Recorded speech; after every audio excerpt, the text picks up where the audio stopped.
The surface of our planet is made up of giant puzzle pieces called tectonic plates, which constantly shift. Slippages between these plates can generate earthquakes, and the US government recently produced this incredible animation showing every recorded earthquake over the last 15 years.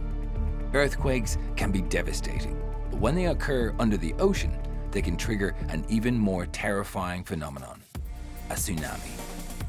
They're powerful enough to destroy hundreds of kilometers of coastline. They're driven by earthquakes that are multiple times the size of the Hiroshima nuclear bomb. So these things are right up there in terms of power and scale. In deep water, they travel at the speed of about the same speed as a commercial aircraft, so maybe 800 kilometers an hour. They're very variable in size, variable in how they travel depending on the local environment, and they can be extremely destructive, as we saw.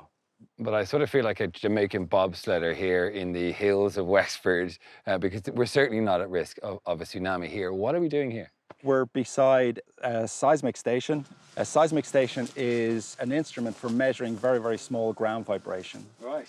The station has two main parts. It has the sensor that's over just here in a pit, and it has all the electronics that picks the data off the sensor, digitizes it, and then sends it via a 3G signal back to the lab. So if I was to stomp my foot here, we'd be able to see in Dublin the live thumps. Yeah, you can actually see it there now. You've just done it. So I'm sure the guys in Dublin are going, okay, either something's crazy's going on in Wexford or somebody's up messing with the station.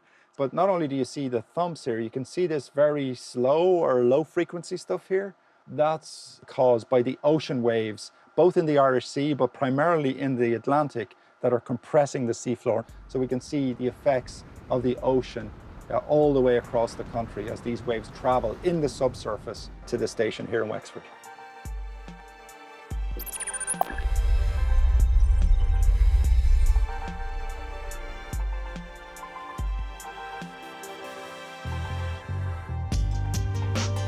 We may not be at high risk, but there are some recorded instances in history of tsunamis affecting Ireland. I'm meeting Brian McConnell from Geological Survey Ireland to find out more.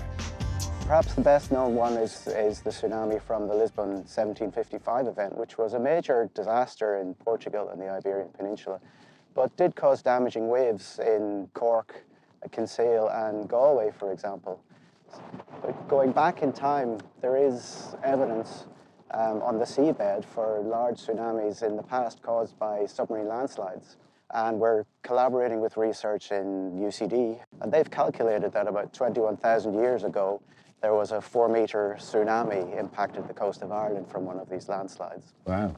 Those events seem like quite a while ago, but the current concern is that with the effects of sea level rise and sea temperature warming as a result of climate change, what that's doing to the sediment stability on the seabed, and could those sorts of landslides start happening again?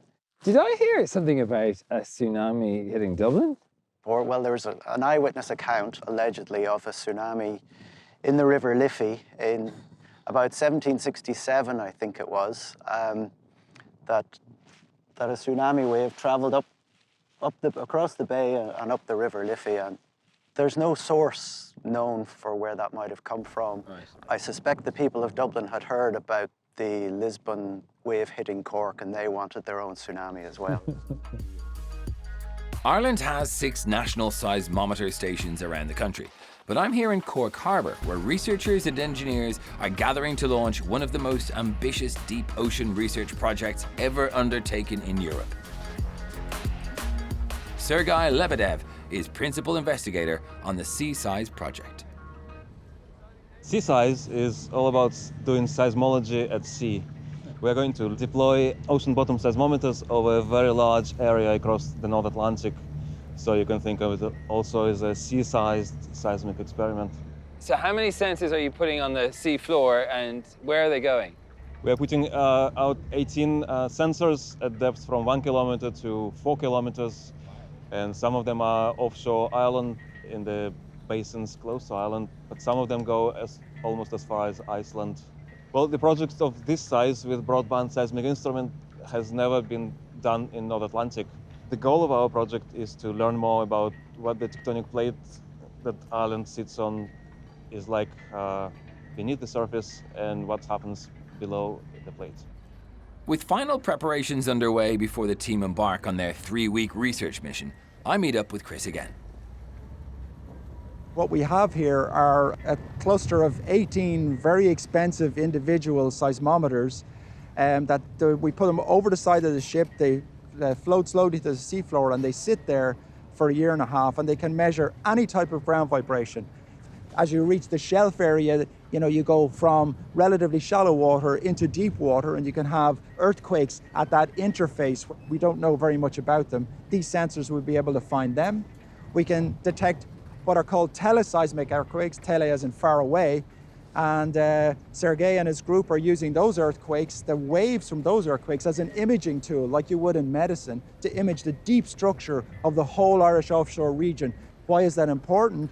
That tells us how things evolved, sedimentary basins evolved, hydrocarbon potential there, geothermal potential, hazard potential, and just our understanding of how the world works, how it's put together.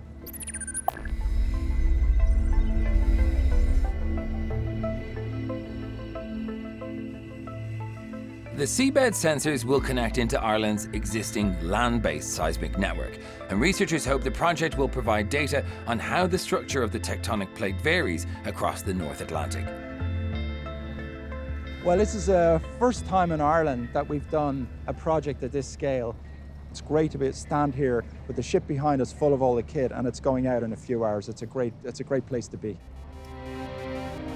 It's kind of crazy when you look at the sea from land. It looks like just a calm, quiet sort of flatness, and yet underneath there's so much going on that we're yet to discover. Yeah, I mean, you've heard the old story that we know more about Mars than we do about the deep ocean, and it's quite frankly true. I mean, if you look at the Malaysian airline, it's hard to believe that you can lose a very large commercial aircraft in a modern world, and yet we can when you put it in a remote place in the deep ocean. And that's because there's still an awful lot to learn about what's going on in the deep ocean. That's part of what this project is about.